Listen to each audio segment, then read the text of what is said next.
Right, good afternoon, good morning, good evening, good jobby, whatever the time, whatever the day, and whatever the mood you might be in happens to be.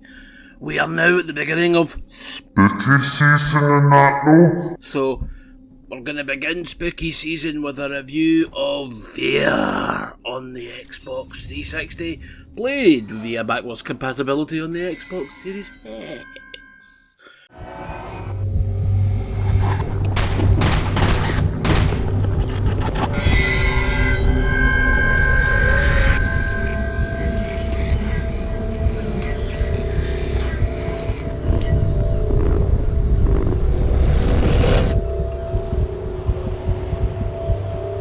What does F.E.A.R stand for? First Encounter Assault Recon Area. I didn't actually think I'd remember that. And I have to say, it's a very lovely backwards compatibility mode that you get. It's a wee bit sticky sometimes. I was encountering this it was kind of annoying, and it will just stick every now and again, and it's kind of annoying, but yeah, this is what we've got to deal with in this future escapades of things. And there are three, but there's a fourth game, because they released the F.E.A.R Files, which was the non-canon, I believe, non-canon DLC for the first game. Why is it non-canon? Who knows? Something's changed. Something's changed from the first game to the second game. I can think of one thing, but I don't know if that's the actual complete cause. Okay? So, hiccups aside, the game's brilliant. It's very dark. It's very Doom 3. Well before Doom 3. Was it before Doom 3? I don't know. Doesn't matter. But it's done by Sierra. Remember Sierra? They published Half-Life before Valve were like a big worldwide entity with Steam and piss pots and all that, and more money than fucking sense, more beard than sense as well at some points. So with it being a very, very dark game, you get a torch, and it doesn't last too long, but it revives very, very quickly, almost to the point of why bother having it turn off just to turn on 2 seconds later. Same thing with Doom 3, the torch just irritated me, and it still does, because it's, even in the newest iteration, it doesn't last. It's got a wee bar, so you could either do one or two things. So you could light your game appropriately, losing a wee bit of the horror, or just let the torch be infinite, losing none of the horror and being able to see, and you still got all the atmospherics. And the torch just goes bloop, turns off, and you can't see nothing because you're too busy trying to fucking shoot something. It's very irritating. Happens here. Another thing you'll get throughout the levels are boosters for your life and your slow-mo. So this game is like a combination of Doom, Max Payne and Silent Hill. It's the best way I can see it. And you're fighting against these empties, they're called. They're clones, but they're being controlled through a psychic link with the main bad guy. The main bad guy is actually Alma, and you'll see her. She looks like the woman for the ring. And you are fighting against a guy called Paxton Fettel.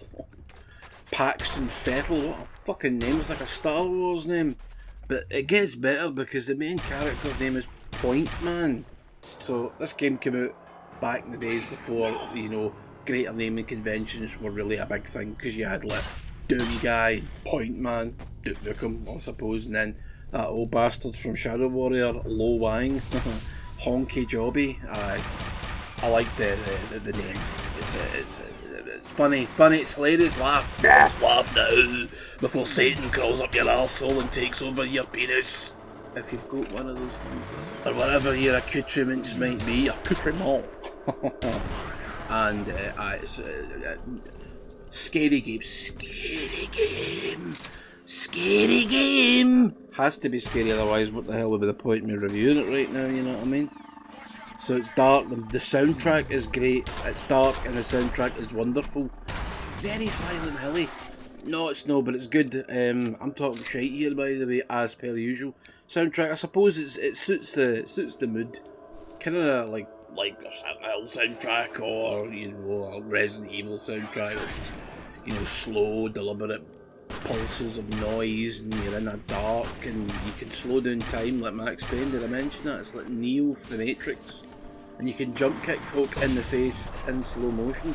Now that was a hell of a thing back in 2006.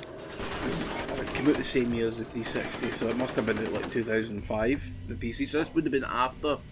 This would have been after Doom 3 and probably still wrong. Somehow down the line I've got that right. To die. Yep. And I really like it. It's kind of hard though, so I put it easy.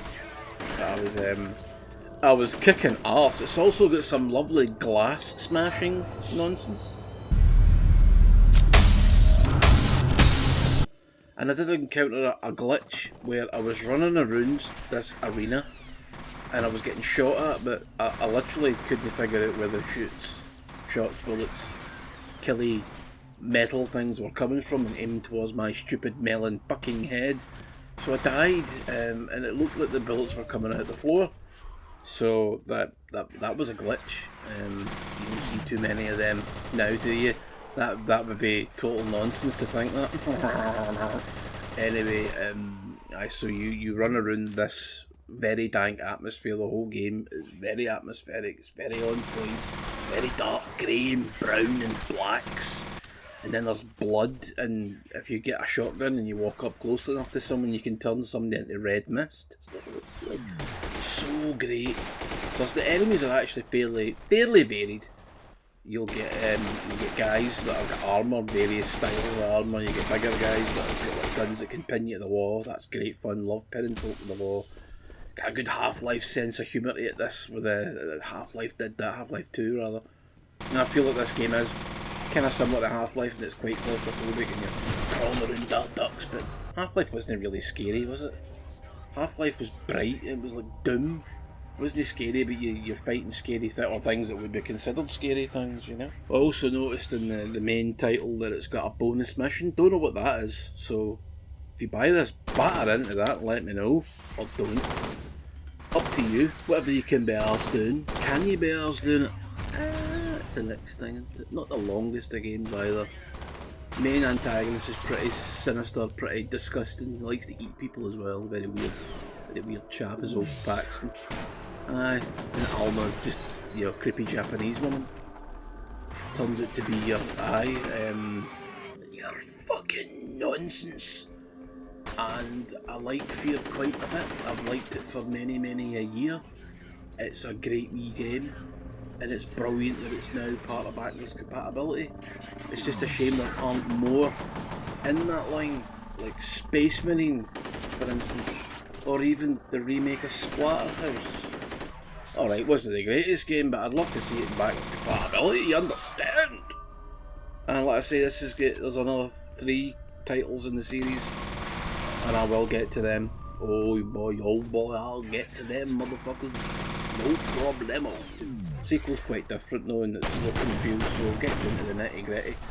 We'll have a look at that in whenever I do the next F.E.A.R game. I'm not going to be doing them one after the other. I'm going to do something else after this, and something else again after that, and you get the idea. Right, troops, thanks for listening to them fucking gubbins.